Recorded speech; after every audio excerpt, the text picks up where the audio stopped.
Hey guys, Charlotte here. Today I'm going to be doing a review of Vintage Veronica. Vintage Veronica, I actually got rid of the book already, and that is why I don't have it. And that is just foreshadowing about what this review will be about. I gave this book a 2 out of 5 star rating. I was not a huge fan of it.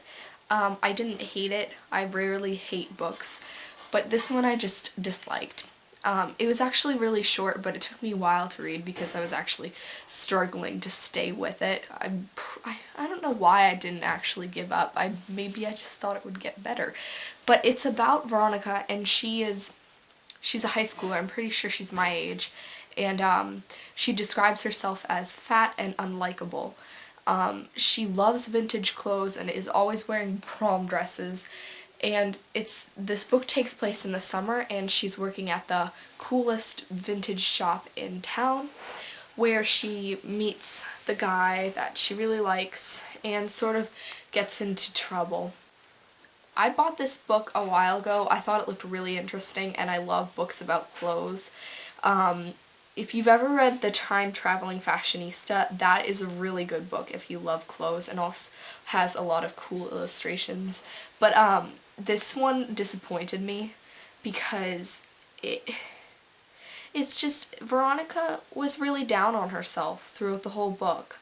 And even at the end of the book, she was still down on herself. And I really want the protagonists to realize that they're good and they're worth it for everything. But she never realized that. Even at the end, she was sort of like apologizing for what other people did. And I didn't think she was a protagonist anyone could look up to. And I did not like any character in this book. Oh god, what's the guy's name? But I didn't like him either. I need to look that up really quickly. Oh god, I don't even remember the guy's name, but the guy that she's in love with, I didn't like him either. He seemed really jerky. I liked he had a lot of reptiles as pets, and that was a big part in the book, and I really liked the reptiles. There was one iguana, I think, lizard in particular, named Violet, that I really liked, and she was probably the only character I liked, and she's a pet.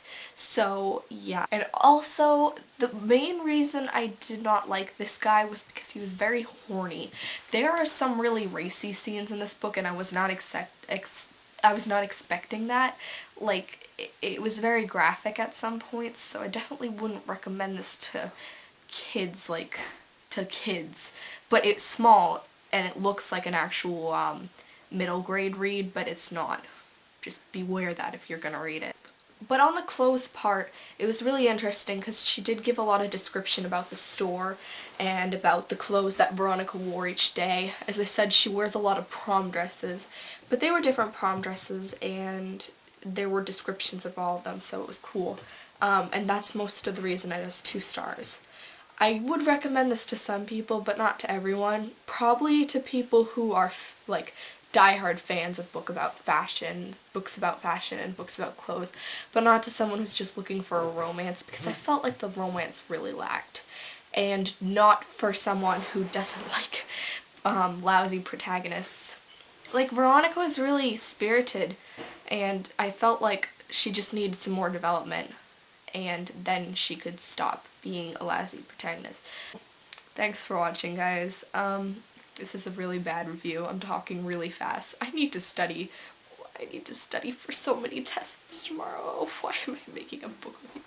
Okay, thanks guys for watching. Goodbye. I always really have awkward bias. How are people normal when they say goodbye?